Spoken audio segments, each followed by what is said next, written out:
Hey, Liberty students. Jennifer and I wanted to let you know about a decision that we have made after a lot of prayer, after a lot of fasting, and the seeking of wise counsel. Ultimately, this decision came down to obedience to Christ's ministry calling on our family. This has been a weighty decision since we love you, we love our OSD staff, and we will always consider so many of you here to be lifelong friends. Yeah, so the news is that after 7 years of being a part of this staff, being campus pastor, the Lord is transitioning me out of this role, and that this will be my last semester here on staff. As Jennifer said, this has been one of the most difficult decisions we've ever had to make. But we do feel affirmed that God is asking for our obedience to step out of this role in ministry and to step into a whole new role in ministry elsewhere. As your campus pastor, I can't ask you week after week to be obedient and to go wherever He leads and then not model that very same thing in our own lives. I'll let you know more in just a few minutes about where we're headed. But before we did that, we did want to just say a few things to you, our students, first. 7 years ago, the Lord called our family not to a place, but to a people, to you. The Lord didn't send David here to lead departments or to produce and preach weekly events. He called our family to step away from a church we had planted, a church body that we adored, to move 10 hours away to come here and to serve you. What compelled my heart to say yes 7 years ago was not the job, but the call. The very call to serve and to love and to daily give our lives away to a group of college students. As a mentor of mine always says, you ultimately don't change a generation. You get to raise a new one. So back in 2014, we came here in hopes to play a small role in raising a new generation. We love church planting, so we came to raise up church planners. We wanted to see the Great Commission carried out, so we came here to raise up evangelists. And in order to do that, we knew we had to open our lives, our home, give up our own personal time, and more. During my time here, it's been humbling to work alongside our incredible OSD team and so many other great leaders across this campus.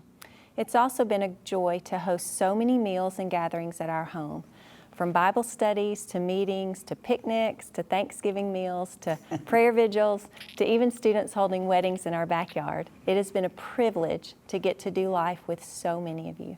President Prevost, Pastor Jonathan Falwell, the spiritual subcommittee of the board, and our OSD directors and team are working side by side to make this transition as smooth as possible. These people love God, they love you, and are committed to make sure that we all keep growing in Christ likeness. It's also important to remember, honestly crucial to remember, that the pivotal ministry that happens here on campus has never been through me or any particular person on staff. The strategy has always been the equipping of you, the equipping of the students to minister to other students. No one can disciple a college student better than another college student. And as I've always told you before, you will continue to be the heroes in the trenches. God has you in the dorms, you in the apartment complexes, you in each other's classrooms and in deeply embedded communities. Your desire to know God deeply and to make Him known has been the primary catalyst that has made spiritual life here thrive. We truly believe that. God gets all the glory, but I cannot tell you how proud and how grateful we both feel towards you.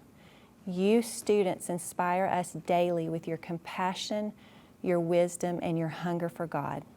Here I was, brought here to be your leader, but have found myself being led by you over and over again. Since most of you have David's cell, you know how to reach us through a text, call, or Instagram. Please let us know if there is ever anything we can do for you. Yeah, our next season in ministry is to serve and to be a voice for some of the most vulnerable and hurting people in the world. We will be moving to Nashville to lead an exciting new nonprofit that we believe God has given tremendous favor to. Although this ministry is less than 2 years old, it's fast become a force for good in a pretty massive and unusual way. And so look, this is a pretty bittersweet moment for us as a family. We're both heartbroken as we close this chapter, yet thrilled and humbled to get to be a part of something that's so vital and important in the next chapter of our lives. As the head of the spiritual committee, Pastor Jonathan Falwell will begin to be more and more involved in leading the Office of Spiritual Development during this interim period. And he and Dr. Prevost have also graciously asked that I stay connected and to help out a little bit, consult a little bit, and hopefully even get to come back to preach at a few campus communities next semester. So we'll continue to partner together in ministry. Once we get settled into our new place in Tennessee, our dinner table will always be open to you.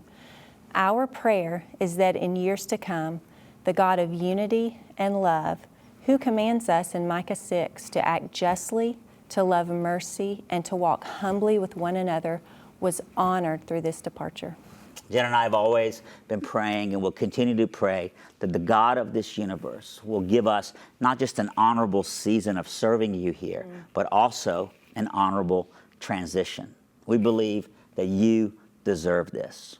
We realize that this news is going to be received by a lot of different people in a lot of different ways. Some of you are going to be sad, some upset, some won't really care all that much, and some might even be happy to hear this news, and that's okay, because everyone is entitled to have any and all of these emotions. That said, we wanted to share this news with you and to ask that we continue to pray for each other. For the rest of the semester, we plan to be available around campus, and we look forward to seeing you. I also plan to speak about this a little bit tonight at Campus Community. But until then, we did want to let you know that we love you, that we appreciate you, and that we'll continue to pray blessings over your lives. May the Lord bless you. May he keep you. May he shine his face upon you. Be gracious to you and give you peace. We love you.